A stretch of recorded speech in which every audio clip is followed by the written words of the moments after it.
Yo guys, SeanB here and welcome back to another Summoners video. Today, I want to talk to you guys about the newest RTA tier list made by Make It a Bird, who was the commentator for the Legend tournament that just happened for the previous season. And Molong still got 3 turns left on skill 3 there, as you can see there. So he's a long ways away from coming back and sniping that hot amp. Who also is a very respected popular G3 RTA player. You may recognize or remember him from the Summoners Anniversary video as well, in which he said, First Nat 5 was a Veramos. Similar to how I play my RTA matches, I've never been blessed by luck, but I always rely on effort and skill to get everything I have in the game. He thinks this game is about skill. All jokes aside, I think he's a very smart player and he can narrate his thought very well while playing against the best of Summoners War. Meanwhile here, I'm trying so hard to shout violent procs, so he knows what he's doing. I'll leave the link to the tier list down below so you can look at it at your own time and read the description for each different tier. For this video, I don't want to talk about individual units because it's gonna take like, I don't know, 5 hours to go through every single one. I have 3 things that I want to discuss today. Firstly, where do the budget units stand in the tier list? Secondly, why are certain things so high up? And lastly, why are certain things so low? So question number 1, where do the free-to-play / budget / easy to obtain units stand in the tier list? You can actually form a very strong RTA team with just budget unit, no Nat 5 at all. There are 2 immunity options, which are Fran and Triana. They have low cooldown immunity, they have cleanse, and they get better as the game drags out. Compared to Wusa, who gets a little bit worse because he scales with HP as the game drags out.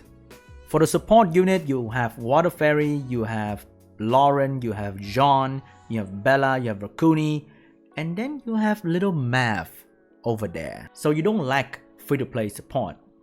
In the threat department, you have Vert, you have Antares, you have Aja, and you have Rogue, who is rising in popularity as a legit pick in RTA. So just budget unit alone, you cover all elements, you cover all roles, and you even have multiple choices in each role.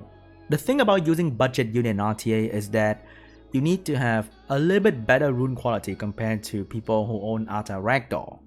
And you need to be on will runes because these units, they are not made to steal turn 1 and just shit on the enemy, like how you destroy them in turn 1 with Sierra Gianna or Genny Hathor or Nephthys or Tianlang.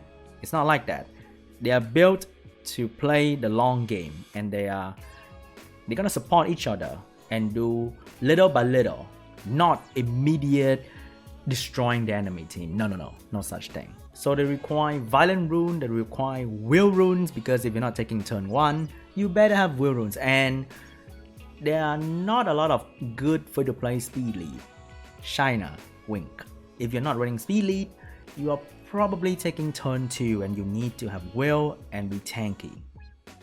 But it is not entirely impossible for you to play RTA without premium Nat 5 because even the G3 player values so many budget options, and there are so many replays that I see full of Nat 4s and there's only 1 Nat 5, which might be Hathor, might be Vanessa, might be Okeanos, but RTA nowadays are filled with budget option.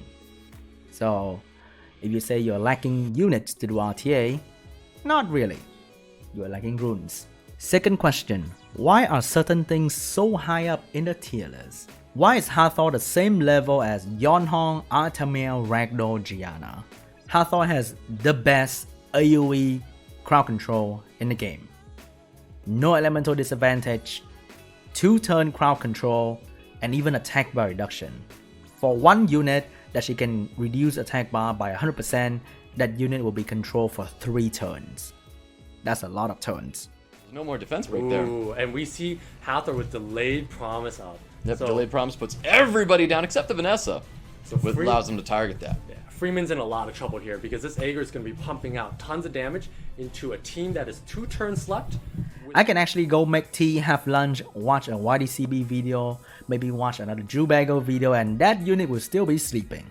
Okay?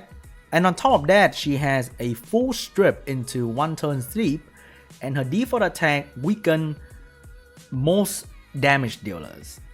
So she is actually 1 tier above all the other elemental nat 5 in this tier list. Is that crazy? Daphnis went from all the way down to all the way up because he alone can destroy 1 unit if you rune him well with good attack and crit damage. He countered will runes, he killed Triana and Diana right off the bat, especially Diana, because you most likely will rune Diana with a lot of HP, crit damage, crit rate, and speed. But then, that is actually food for Daphnis. And if Daphnis kill your Diana, he get a huge shield and you can't really kill him after that. So people are slowly removing will runes from Diana and Triana just because of Daphnis. And they are going for maybe Endure or Nemesis set. Gani Hathor might be the most broken combo in the game. But when they don't pick water damage dealer or any form of armor breaker, Antares is a very legit counter pick to this combo because they take a lot of turns not really doing anything. They're just locking you down and slowly but surely killing you. And when the enemy is not killing you but taking a lot of turns, Antares thrive. He self-heal, he does a lot of damage, and you can never expect when Antares can blow up. That's a really scary thing. Vanessa is also one of the best elemental nat 5 in my opinion, and she can actually move up a rank due to how versatile she can be in almost any different team composition. A unit that can allow your entire team to not even having will runes, because when you're too fast or when you're outspeeding the enemy, there's no need for will runes. She provides armor break for the Gani Hathor combo to actually kill things. She completes a lot of different teams. Water Fairy ranks might be too high for some people because she's just a nat 3. She got buffed recently due to Secondary Awakening. She now has arguably the strongest default attack in the game. 100% chance to freeze before glancing hit. And that is insane. There's no condition to be met. And then her sleep for 2 turns is irresistible. The low cooldown heal cleanse is like cherry on top. Amazing control unit. Rogue also went from being a meme pick for YDCB to a very strong pick in general because team up means cooldown reduction for 2 other units, armor break means more damage overall, and just like Antares, you will never know when Rogue will actually blow up. Also, against Vanessa, Rogue can kill a unit, it comes back to life with little HP, and then Rogue can actually has the chance to kill it again for even more cooldown reduction on himself and his teammates. Unironically, you see a Math in the rank of Tiana, Jemaya, and I don't know, Dark Archangel? This little guy is like Jemaya, but more CC oriented, while Jemaya is more aggressive because it's a full reset for another combo to happen, and Jemaya can do some decent damage on a crit damage build.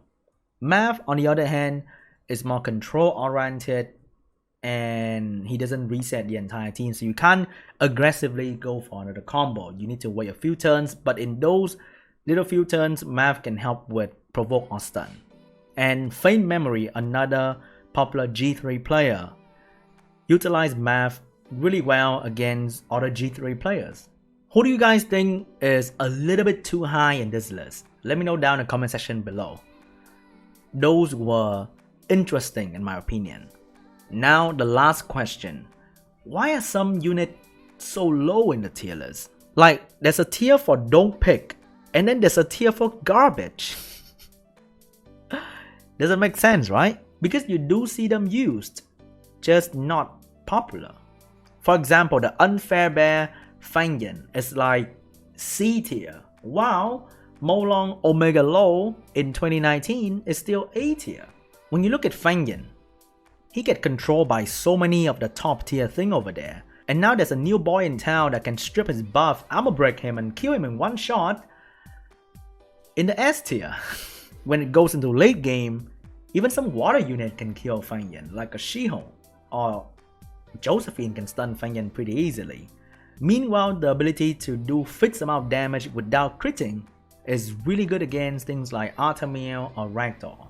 So Molong combo with certain things like Bolverk or Perna, still very high up in the tier list. Meanwhile, Fan Yin take a deep, real low. Whoa, Meiho Wang, one of the most popular counter for Genny Hathor, in the C tier as well. I think it is due to the popular rise of Asia. You can't stun Meiho Wang, but you can reduce Meiho Wang attack bar, and that will make the monkey useless. If it doesn't move, it doesn't do anything. However, if it's in C tier, doesn't mean it's trash and you shouldn't use it. It's still strong. If that is the only thing that you have, you just need to set up for it to do work. For example, Belenus can be pretty insane when there's no immunity on the enemy team. Fire Fairy plus Tyrone can be a very dangerous combo if you're not careful and they are on Swift runes. They take turn 1, they strip push slow debuff, freeze you up, and you're done for. And then there's a don't pick tier. And then you see things like Immensity. But then you also know that there's a Copper Bulldozer sort of team with Immensity. I think this is where you don't take the tier list too seriously. The top tiers are pretty accurate, but here, this is where creativity shine. Because if these are the only thing you have, then you can't just give up playing the game because you don't have triple S tier unit, right? You just need to figure out how to use them effectively. I have seen Taeor, I have seen Beth, I have seen Alicia, I have seen Huadam, I have seen El Sharion being used to great effectiveness. And if you don't have any of the water DPS over there and your Asia require a little bit more skill up, Theomas is not the worst thing ever to choose. Together with Chao, but still Asia is OP. Some of these guys belong here. They're not good for RTA. They might be good for Cleave, for Guild Battle, but for RTA they belong here. But maybe some of these can go up a little bit because you can creatively use them in whatever comms you have. Let me know in the comment section down below which unit doesn't belong here and how you use that unit so that we can learn from each other. That's it for my opinion of the tier list. In short, I think it's pretty accurate. Certain thing I don't really agree, but he knows better most of the time.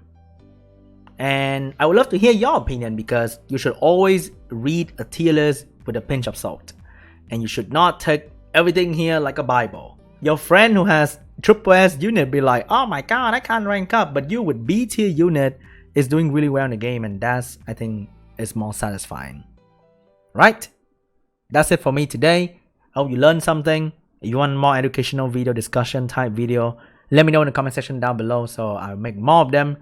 Thank you so much for watching, and I'll see you guys in the next video. Bye.